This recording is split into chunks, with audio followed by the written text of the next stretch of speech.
couple of things before I resume. Obviously, we did not meet last week.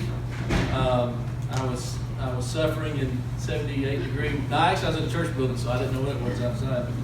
But did get a little chance to go see Walk on Shell Beach. I recommend Longboat Key if you ever have the opportunity to be down there. It's a pretty place.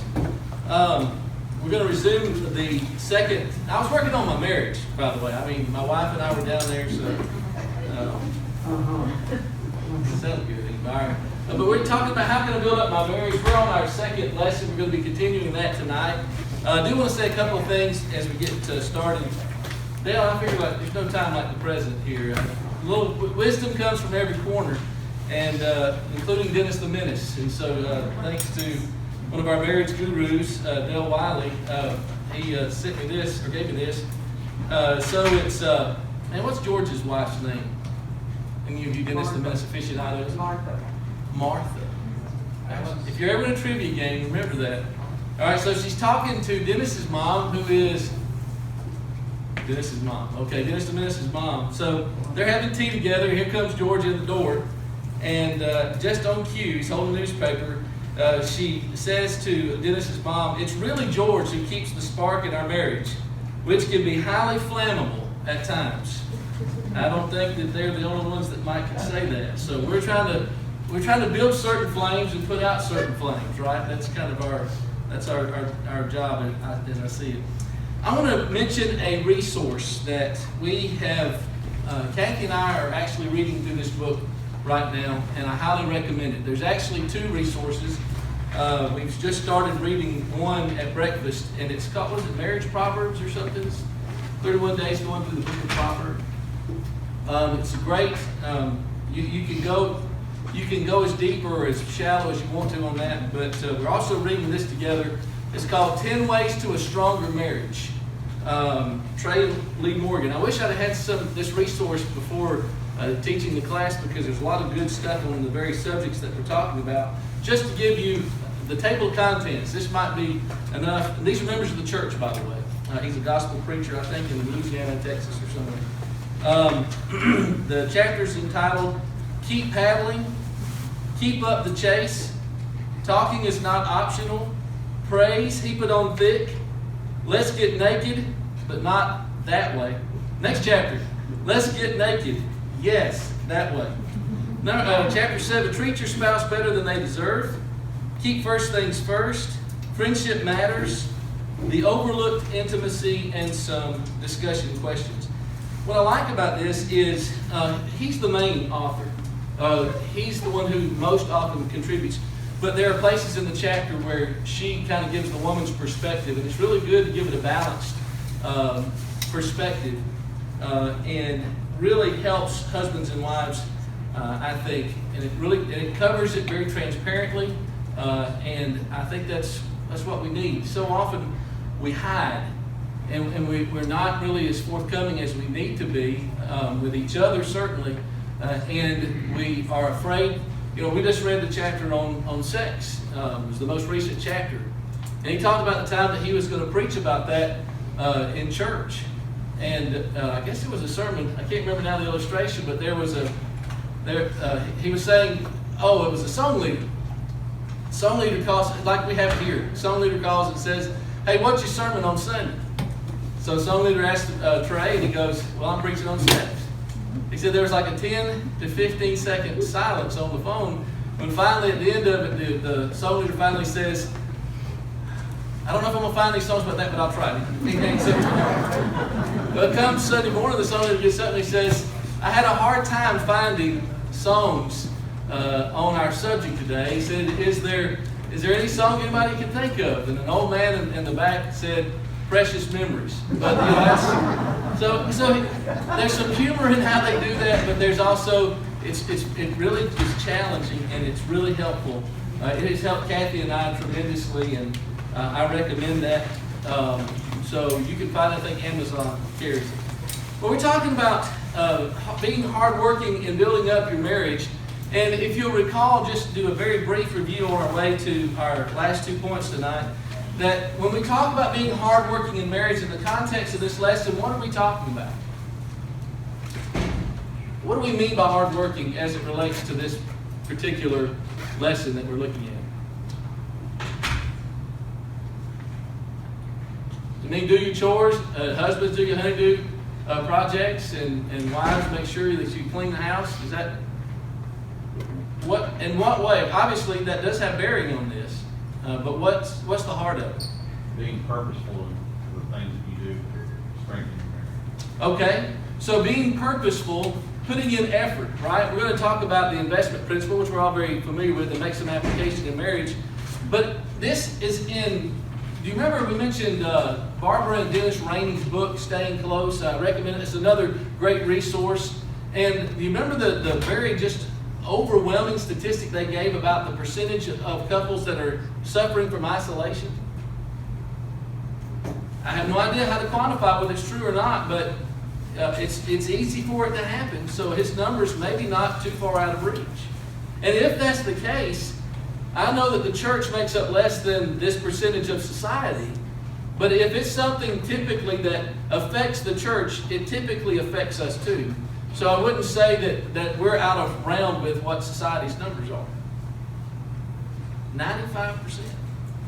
95% of couples, he said, are suffering from isolation. Many don't know that. And what looks like a successful couple are two successful individuals who are doing their own thing. They're not partners. They're not friends. They're two individuals that are keeping house together.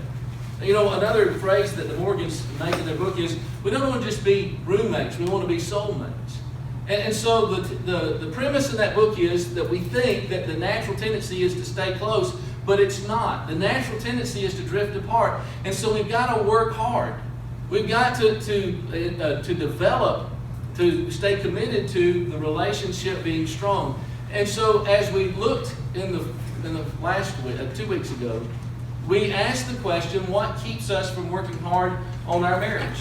Just real quickly, what were some of those things?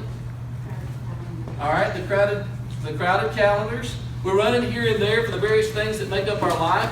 And when you do all that all day long, when you get to the end of the day, what do you have left for your spouse? So often, you're just drained. You just fall into bed. That's all there is, right? And so when the calendar is crowded, it can keep us from working hard on our marriage because we've used it all up. You know, the elders challenged us at the beginning of the year about our goals as a church. And they said, there's only so much. You remember the 3 T's? And it's time, talent, and treasure. Right? And so you use up all that, right? If you spend 15 hours on the job, that's it. In a 24-hour day, there's not that much time left. And so the crowded calendar, I think, is what can keep us from coming together as couples and being close and working hard on our marriage. All right, so what else besides the crowded calendar? Secrets. Right. What do we say about secrets? What's the problem with secrets? What do they do? I mean, practically speaking, yeah, if you keep secrets from one another, what does it do to the relationship? It erodes trust. Somebody said essentially. You build walls, remember? And what do those walls do? They don't build. See, a wall in a marriage can be a good thing. And there's a book, I haven't mentioned this, but Boundaries. The premise of that book is that we've got to protect the marriage, and so we've got to put up walls that keep out certain intruders that we don't need in the marriage. But the walls of mistrust keep one another out. And it takes a lot of energy to keep those secrets, energy that should be, that's that time, and to some degree, it's the treasure of our energy that's being expended. All right, what else? Hindrances like children, pride, selfishness, complacency. Okay. So those are good. I got it.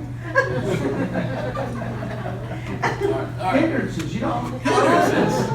Like Joyce, like looking in the wrong place in your notes. Okay, all right. Oh, there you go. See, that's the head and the neck, all right? There's the head and there's the neck of the turkey. All right. Those are good answers, Roger. I like those. Those are excellent. In addition to that, there's the spell. Go ahead. Technology. My wife's got written down. Technology. So the wife instead of the husband reads the list. All right. That's the spellbinding screens, the technology of various forms are so easily becoming pervasive in our society, and they are disrupting all kinds of relationships. But certainly one of the most fundamental relationships is the marriage relationship. What else? Remember I call it the parsed parenting philosophies?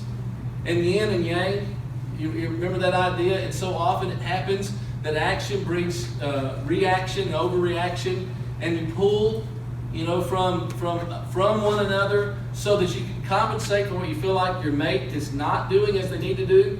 But we talked about it on a more fundamental basis, and that is we find ourselves in circumstances where our children can see when there's a crack in the system, and it's not their fault. They're very smart. Your children are very bright, aren't they? And that being the case, if they see that mom and dad are taking different approaches, or they're disagreeing with one another in either their decisions or their counseling on what you need to do in a given situation, what is a child going to do? Play good cop against the bad cop, right? You have to take advantage of that, and you're not just hurting the child, but you are. But you're also hurting your marriage, because you are. And remember, some of the contrasts were the over-involved and the aloof parent, the overly strict and the lenient one, and there are several other pairs that we could put together. But this keeps you from working hard on your marriage, because again, it's another form of that. The children are becoming a distraction, becoming a negative impact, not because of them, but because of our approach. And it certainly begins with how we approach one another.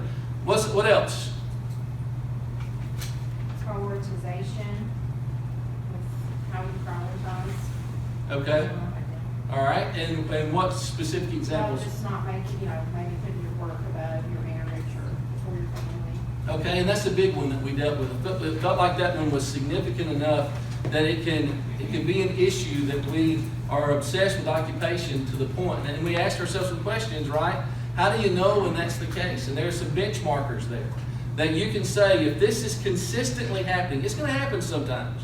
But if it becomes the matter of course, then there are some questions that need to be asked, and we'll kind of carry into that again tonight. I think sometimes, not that it's a bad thing, but it can be. We spend so much time growing our children that we forget to grow a marriage. Because sooner or later, children are gone and it's left husband and wife. What's one of the biggest bugaboos that marriages face along the way? It's got its own name. Empty nest syndrome, right? And it's a struggle, it's an adjustment at its best when your kids leave home, because they have been a very strong focus, because they have to be. We have a Proverbs 22:6 to fulfill, right? We've got to train them in the way that they need to go when they're old. They won't depart from that. We've got an eternal obligation. And don't miss what I'm saying in that. But there was, do any of you remember, I don't know if she's still in the air or not, but I remember when our kids were smaller, she was on the radio all the time. Dr. Laura. Anybody ever heard of Dr. Laura Schlesinger? And she made a statement that would make some callers who were parents upset.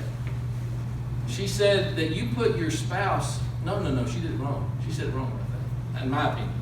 She said you put your children above your spouse.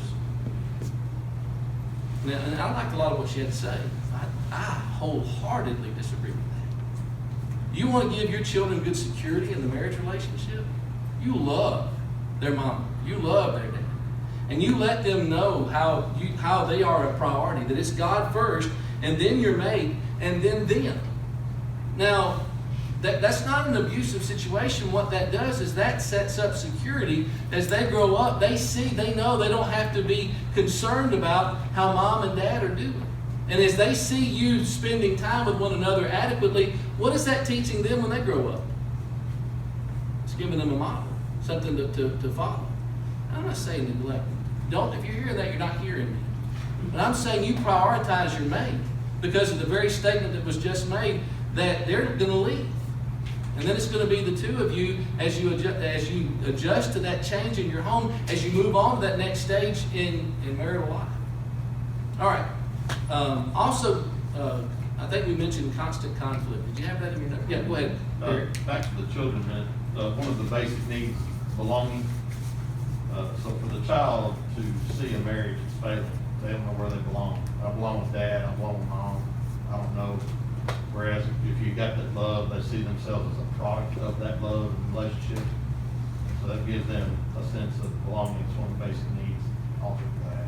That's right. And, you know, if we want to think about from a statistical standpoint, and you know this, I mean, it was this way when I was growing up. It's even more so now. That there, and obviously there are circumstances that that are beyond our control, but in a lot of situations, there's that volatility that doesn't exist, and it's understandable that children are growing up without that strong foundation that makes it tough for them. And to the degree that we have control over that, there are situations where we don't have control of that because maybe we're married to somebody who doesn't understand that, right? But to the degree that we can control that and influence that in the marriage relationship, we do that, and we provide a very solid foundation for our kids. Good point. Constant conflict, it's inevitable, but the conflict will come.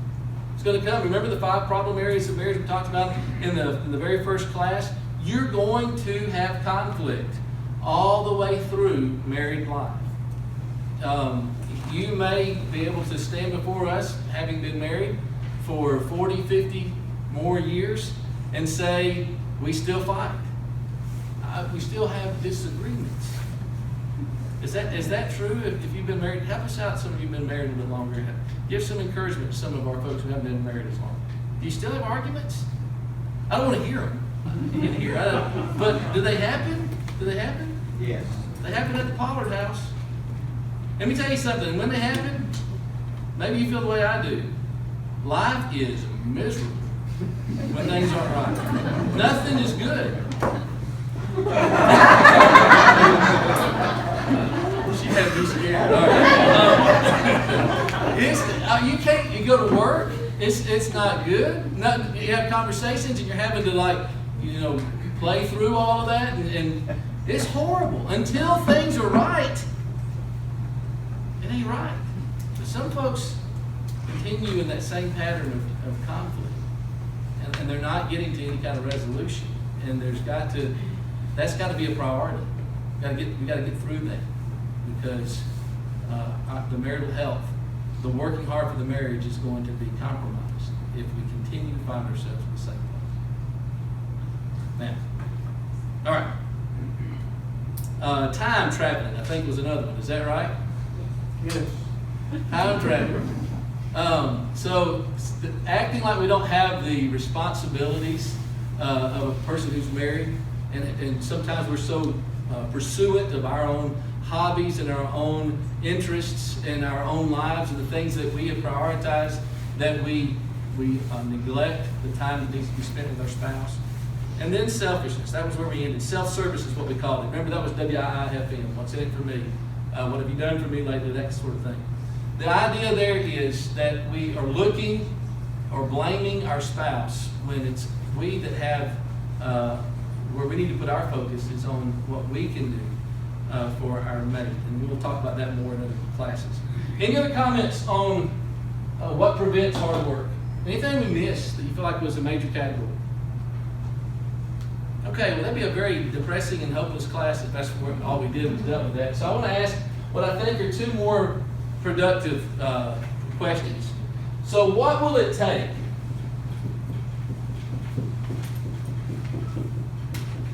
for us to work hard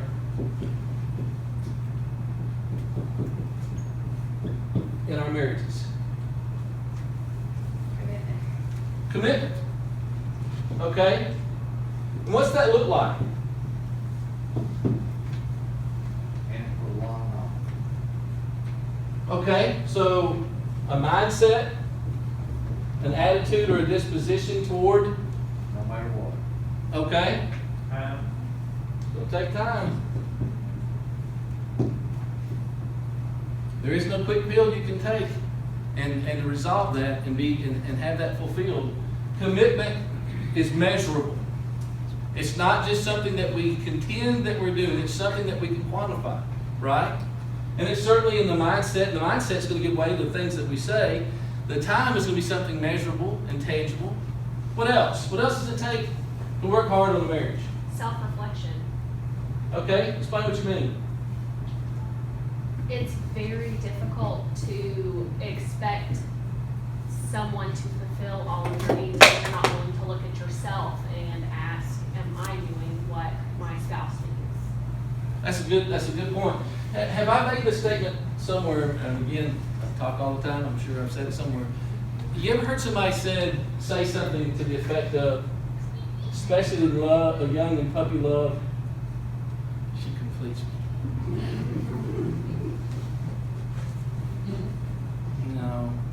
No. Two adults need to be coming together. You need to be a complete person.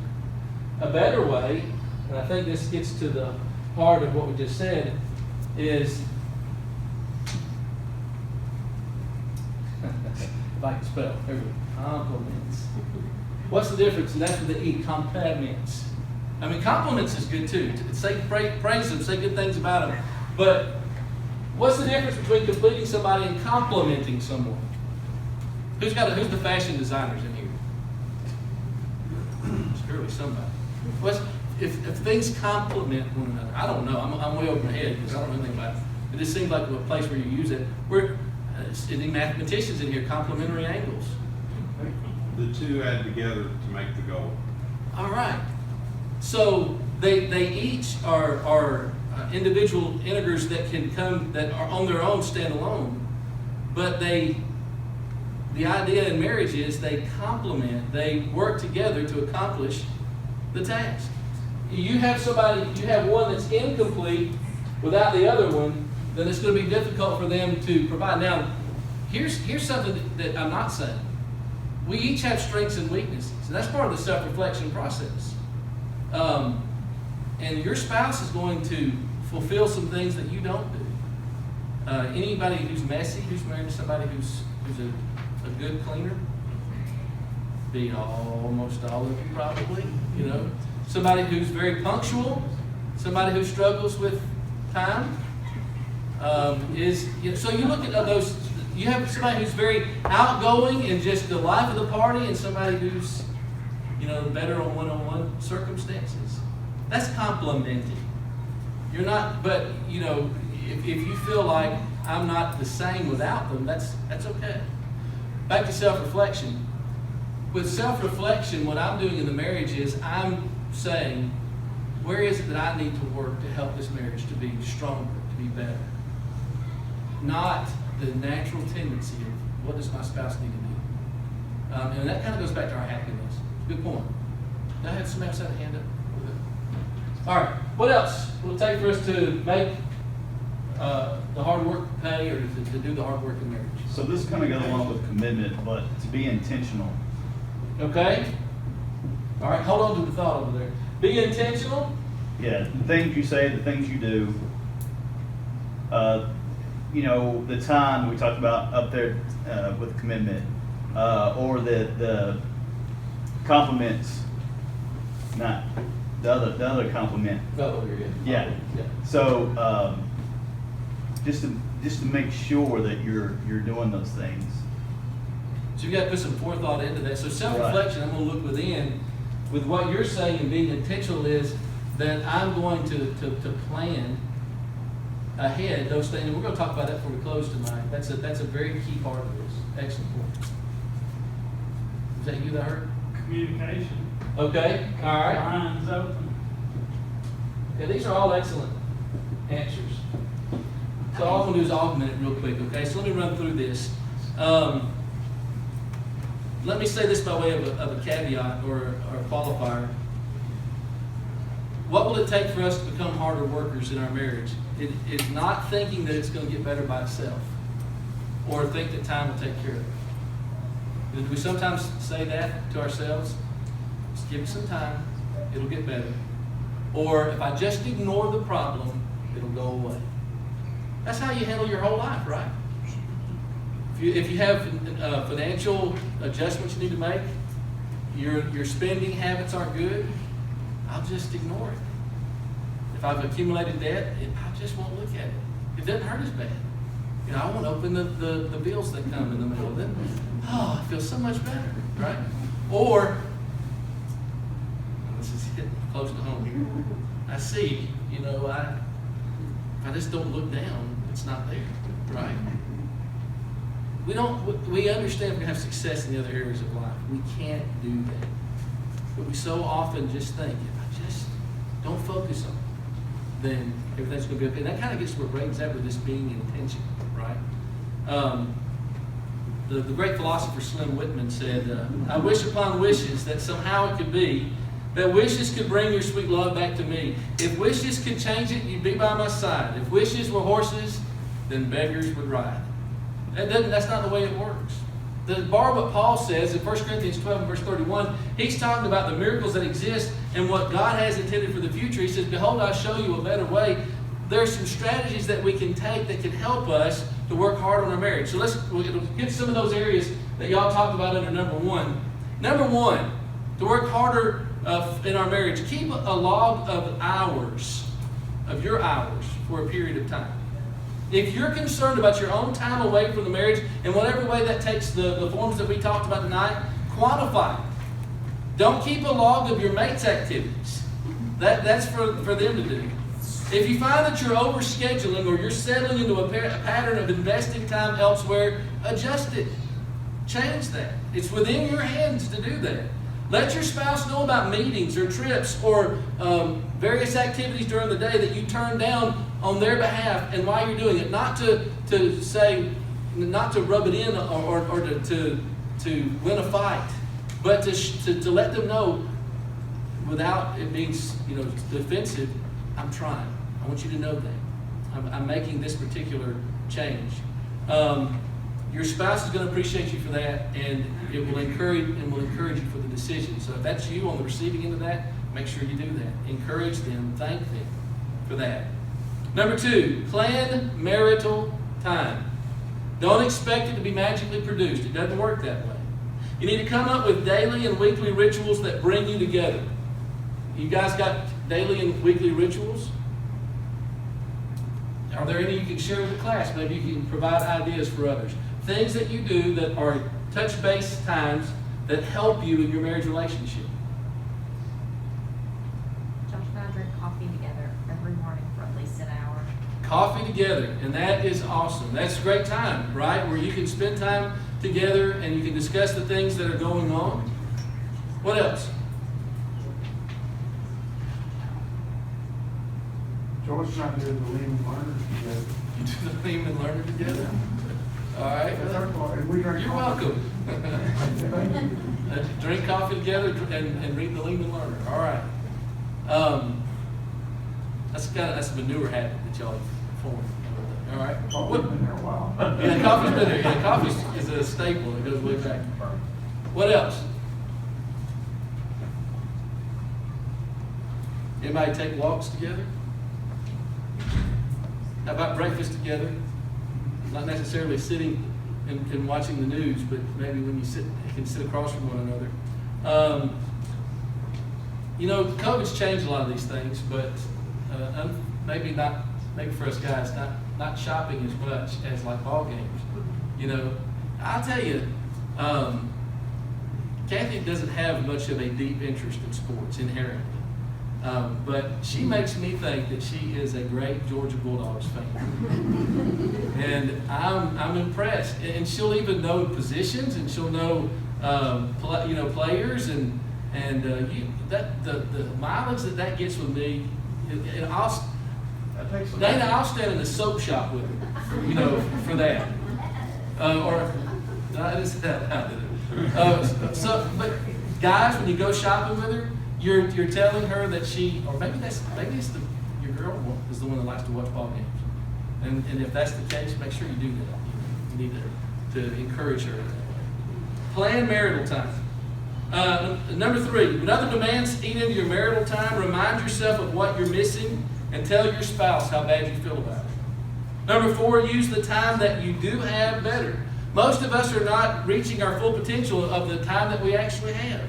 So better time management. And some small changes in your time schedule can make a big difference in the marriage. Number 5, if you're the one that wants more time, avoid nagging about spending more time together. It's not an effective tool. I'm not saying that you're not justified in the thing that you're wanting to complain about, but nagging doesn't get it done. Bring up your concerns periodically at a calm moment and express it as a hope rather than a criticism. Number 6, if you're the one who's distancing yourself, ask yourself what you hope for in your marriage and what it will take to fulfill those hopes. You know, because hindsight is so powerful. Retrospective is so helpful to us, and a lot of times if we're not careful, we're looking back with regret. And we can spend so much time invested in things that aren't really helpful eternally or to the things that should matter the most to us and the relationships that we have, that we look back and say, well, I wish I'd spent more time. You know, it's the old Boston news cartoon from the early 1900s. There's a guy laying on his bed, and he's got a doctor standing beside him. He reaches up his hand, and he goes, Doc, I wish I had spent more time at the office. What's the point? What's the old saying? Nobody ever said that. That's a farce. And so we've got to be very careful that we don't look back after a lifetime of having made the decision not to choose our spouse. If none of these things work, these 6 items I ran through real quick, it may be time to re-examine your lifestyle. That may mean a major shift in career or hobbies or whatever is getting between you and your mate, having the kind of relationship that you need. Does that sound extreme? I've been doing this job for 20, 30, 40 years. If it's materially harming your marriage, maybe even at least look at some adjustments, some major changes, or some controls you can put in place to help that to be better. Because sometimes we're not choosing our spouse in those circumstances, and it's creating a more difficult problem all the way. All right, you probably had a phrase in your wedding vows to the effect of forsaking all others, right? I think we did. I think it was in there.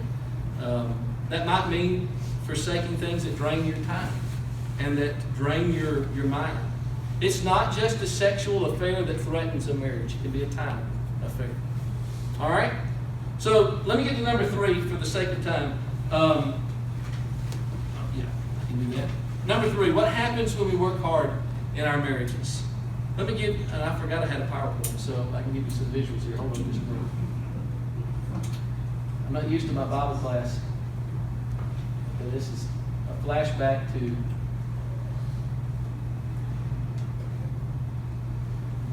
all right.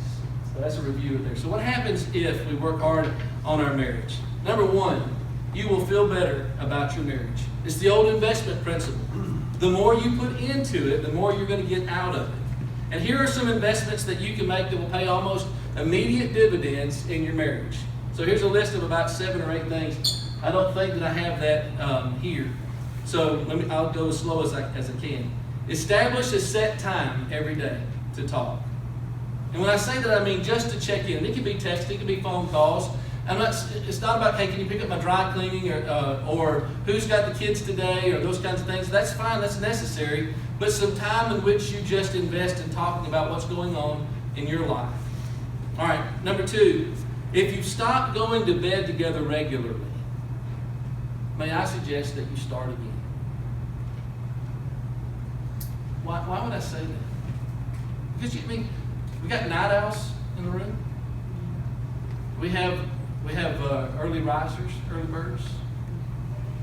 And that's kind of hard. You have to. I don't know what.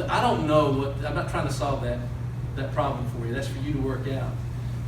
Here's why I say that it's at least something to look at. If you have somebody that stays up way later than their mate, and one that gets up maybe a lot later than the other, first of all, you're not going to necessarily have that time. That may be some time that you're squandering that you could have together, but it's not fostering togetherness. I don't know, maybe that's to meet together in the middle. That's from 1 Pollard, chapter 1 and verse 6. It's not from the Bible. But it might be something that can help, for sure. All right? Number 3, Leave an affectionate note for your spouse that has no practical purpose. Again, no dry cleaning, no what's for supper, that kind of thing. Number 4, start dating again, if that's a need, if the dating has stopped. Go on a spontaneous date or plan one right now. Number 5, spend more quiet time together. Number 6, notice something that you like about your spouse and tell them. Number 7, take one small step tomorrow toward the marriage that you'd like to have this time next year. Maybe you quantify that, write it down. What would I like to do, or what can I do that'll make our marriage better a year from now? Number 8, have or discover your own special stuff. Like what? What kind of special stuff? Do you guys have like a special song? A song from like when you first started dating? Did you like maybe on your first date? Do you remember a song that you listened to on your first date? Or maybe one that, maybe he sang a song to you. We finish each other's sentences in songs. In songs. Now that's like combining two things. They're finishing the sentence and doing it in song. That's good. That's talented. Start something that starts a song and leaves the sentence. There you go. That's 2 minds being one for sure. How about a special greeting? How about something that's just between you, maybe with a code word that lets you know, see, all that's bonding kind of stuff. You'll feel better about your marriage when you start working hard on it. Number 2, you will create greater intimacy in your marriage. And I'll have time to tell it. You've heard the story, and I may have even told it here already, but about the woman who went to the marriage counselor and she really wanted to fix her husband. Y'all heard that one? What can I do? Y'all know that. Y'all know that one, right? Huh? So she goes to him. She's just fit to be tied. She's irritated with him she's to the end. And he goes, I know what you can do to fix him. For the next 30 days, I want you to go home. I want you to cook his favorite food. I want you to just, praise how good looking he is. And you just do, she lays out a plan for him. She goes, why would I want to do that? He goes, well, at the end of that month, when you're done and you leave him, he will be a wreck. So she goes home and she begins doing that, right? And then the days turn into weeks, and finally the month is up, and she's supposed to come back to him, and he doesn't see him. Runs into her in a grocery store about 3 months later. He goes, so how did the divorce go? You never came and told me about it. She said, divorce? I've never loved him more than I do. What happened? Did he change? She changed. Her outlook changed. Was that maybe the fruit of that self-reflection? Maybe the fruit of looking to see what part can I play? When you invest in the marriage, the blood, sweat, and tears. Did your dad maybe have the policy? I don't know what it was. I'm not judging if it was otherwise. My first car was a wasn't a beater, but it was a Chevy Monte Carlo, and it had some mileage, it had some age on it, and it belonged to a good doctor that loved kimchi, and we couldn't get that smell out of the car. So it's a chick magnet mobile if there ever was one. But it was mine, and Dad said, if you wanted this car, then you buy it. And so I paid for it. And it meant a lot. And that was a principle that he taught us is, if you buy it, you'll take better care of it. And we did that with our kids. And those first vehicles lasted about a month apiece, didn't they? But they did it. And that helped them to see that. The same thing happens in your marriage. When you invest into it, you're going to get more out of it. You'll also be strengthening the foundation beneath your marriage. What if you go home tomorrow morning and you go around outside and you see cracks around the foundation? Jeremy, just ignore it, right? It'll get better. What do? You're going to get on that immediately. But what we're talking about are cracks that can appear in the foundation of your marriage. When you see those, don't ignore them. Start working on them. So when you both work hard at building your marriage, you will succeed. I want to give you that encouragement. If you put in the time, if you put in the investment, you will see it pay off. But I want you to keep in mind that some of these things aren't just natural. If the idea of loving your spouse is not something that's as easy as a night following day. If it was, then God would not have Paul say to women and men to love their spouse. if it's something you just do, and we're talking about that agape love that seeks the good, the well-being, the interest of the other person above ourselves. Paul in Titus 2, verse 4 and 5 tells the young women, that the older women, to teach the younger women to love their husbands. To teach them. What's involved in teaching someone to love their husband? And of course, Peter had to tell husbands in 1 Peter 3:7, live with your wives in an understanding way and show her honor as a fellow heir of the grace of life. And of course, Paul in Ephesians chapter 5 tells the husband to do what to his wife? Like Christ loved did to the church. Love. It's not something that you just know. It's something that you've got to be taught. Lou Holtz said, winners embrace hard work. They love the discipline of it, the trade-off that they're making to win. Losers, on the other hand, see it as punishment, and that's the difference. If we see the great potential, the great project that our marriage ought to be, we'll work hard at it. And I'll leave you with this. Proverbs 16 and verse 3, we often talk about with our career, with our Christian life, but think about this in your marriage. Proverbs 16:3, commit your work to the Lord, and all your plans will be established. Apply that in the marriage relationship and see if it doesn't pay off. All right, we're going to talk about honesty next week. That's how we build up our marriage.